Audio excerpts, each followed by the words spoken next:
Hey, hello everyone, I'm David Guerrero and welcome back to another video here on Many Ways Films.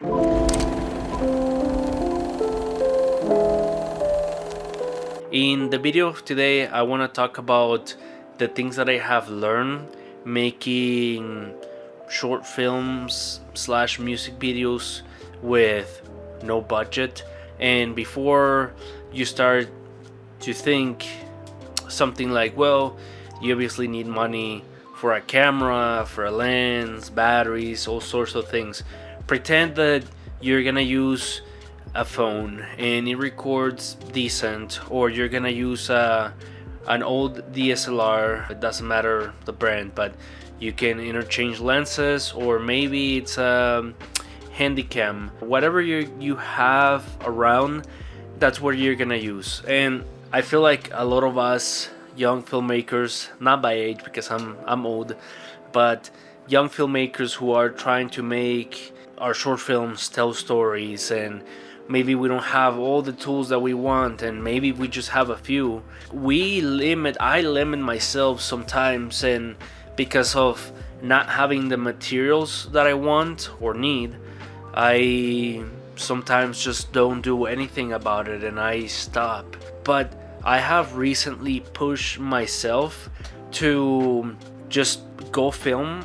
And by just saying like go film, for sure you can go get some b-roll, or you can go do some fake documentary or something like that. I think those are great practices. That's how I learn most of what I know when it comes to understanding the camera and composition and those kind of things.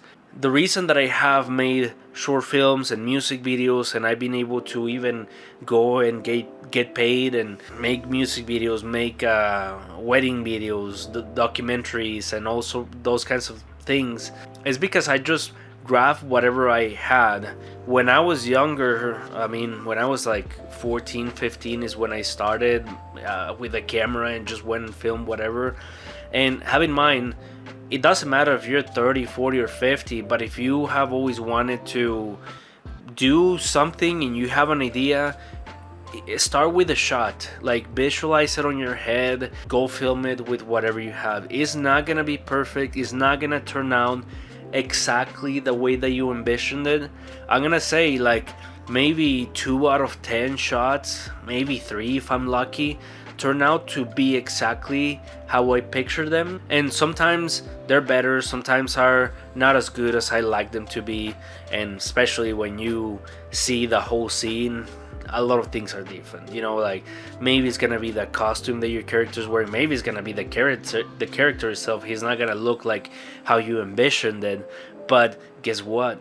Maybe you only have one friend or two or a brother who is able to help you, and you wish this was grandma, but you only have a dude. You are able to either film it and kind of film it as a concept, show it to people, and then ask if they will be interested, because they'll see that for sure like you're able to do these things. You're not just saying that you want help, and they're gonna see that you're actually filming things, that you're passionate about it enough to film it and edit it and get the concept done, and just present it to the people that you want help from. And that's something that has helped me to be able to do projects like my most recent music video that I'm still working on right now. Look, it's not perfect. I still struggle with being able to make the product that I wanted to be and I wish it would become.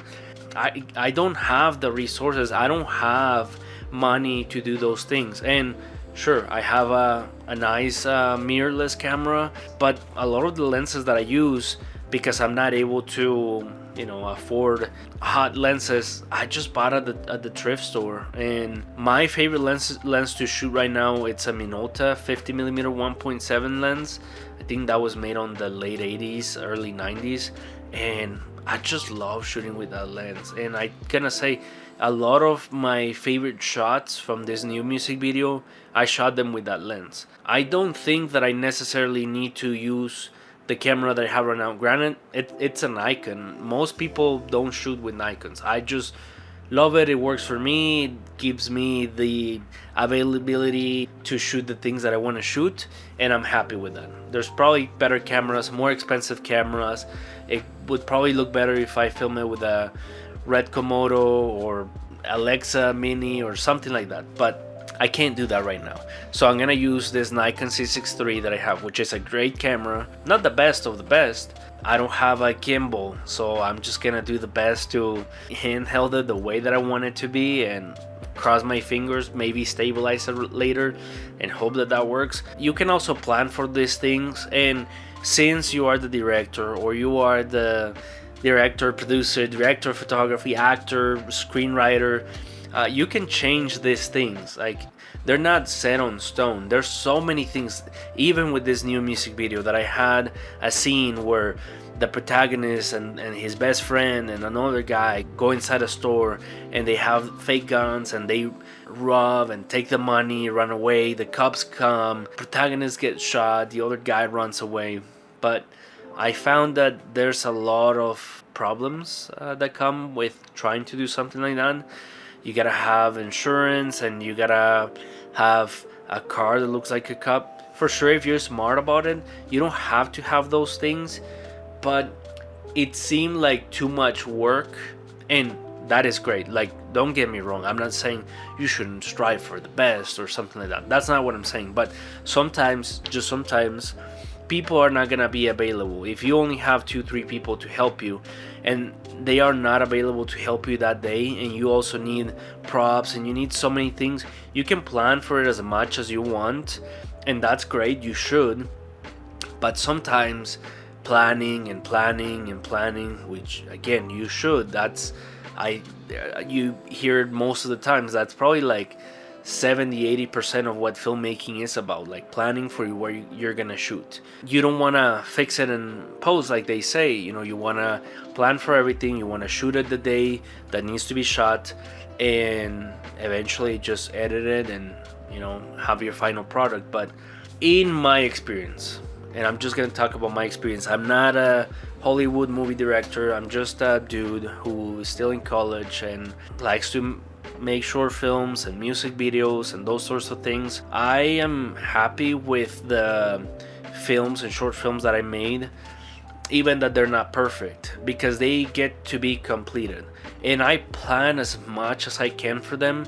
But there is a point where you either shoot it or you don't, and I don't want to be one of those guys that have great ideas and they never come to fruition. They just stayed as a plan, as an idea. Eventually, what I'm trying to say with filming something with no money, of course you need a camera, of course you need a lens and a battery, and you're gonna need certain tools. Maybe you need a tripod, but maybe you don't have a tripod. You can either build one or just grab things that are laying around your house and find a way to stack them to make it like a tripod. I'm not a good screenwriter. I'm just not. I'm not a good colorist. I don't think I'm a good editor. I don't think I'm good at anything.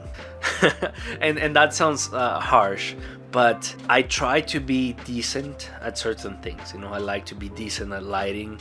I like to be decent at understanding audio, composition, and cameras and editing, because I'm only one person. I try to master certain things. Like, I've gotten experience directing and being a DP, and they're only like small films. The longest film that I made turned out to be like 45 minutes long.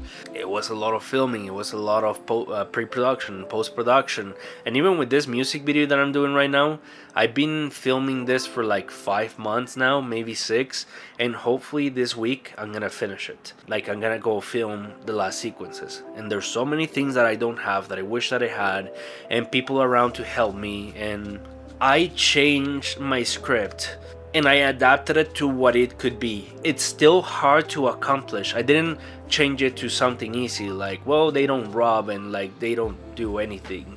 No, I change it to they're still gonna rob, but what do I have access to? And it just so happens that I have a good friend. He let me and my friends film at his gym, and I asked him if he'd be interested in acting on this, and he said yes. So I changed one of the characters for another and change the ending, not in a way that it changes the essence or what I'm trying to convey, but just in the sense that it takes place in a different time, in a different space, so, and it doesn't change the emotions. Like, filmmaking is not about the pretty shots and the pretty lighting. Sure, those things help, and I appreciate all of those things. I love cinematography. That's one of my favorite things in the world. And I'm not the first one to say, like, Roger Deakins said something like, your cinematography shouldn't distract the audience from the story. And I agree with that. You shouldn't be so focused on those things. They should support the story that you're trying to tell. Location might make an impact on those things, and set design and costuming and your characters, for sure. Those things are really important. Just to finish with this video, you have two options. You work with what you have and do the best that you can with that.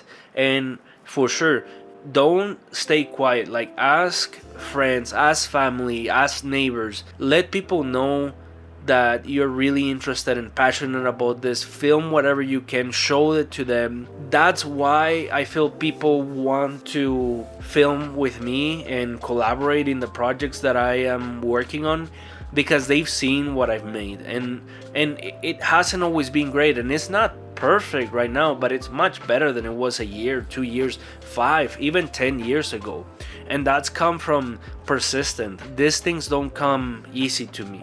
I just continued, and I was stubborn about it, to the point where I had bad consequences about it, but I've had some really great consequences about me being stubborn and really wanting to pursue this. And I don't see myself stopping anytime soon. I am gonna keep trying this until the day I die, and I'm doing it because it's my passion. This is who I am, and I just like telling stories through the lens. And that sounds very like cringy or like cliche, but that's the way that I know how to express myself. The mix between image and audio that lets me express what I wanna say. If there's anything that whoever's watching this video wants to take from it, is just write your ideas, write the screenplay you want, the best that you can, even if you don't know formatting. Again, I'm not a screenwriting, I'm still learning. I'm not good at it, but I try my best. I can see what I want, I can communicate it, but I struggle to put it on a page like a screenplay. I just write them down. I know what I want, and I talk to the people that is gonna help me out. And a lot of what I'm struggling with right now is because I am like an assistant director, and I'm working as a director and a colorist and the screenwriter and the cinematographer for this music video. But I love that, and it's helped me get better at filmmaking. At least for me, what I take out of this is just to stop complaining. And sure, that's fine if you want to do that. That's it. I do it myself. But once you're done complaining, go and execute the ideas that you have with what you have, the best that you can. Every time it's gonna get better and better and better. That's how it's been for me. My goal is to be able to make films that make it into the big screen, but it's not gonna come from staying at home just watching all the movies that I can. That's a great idea, but I rather put my ideas into action, and that's what I've been doing, and I'm happy with it. Even if it's not perfect, I'm proud of what I've made, and I'm gonna keep doing it and doing it and doing it until it's a reality. That's it for the video of today. If you have any questions or anything like that, just let me know down here. Thanks again for watching, and I'll see you in the next video. See ya.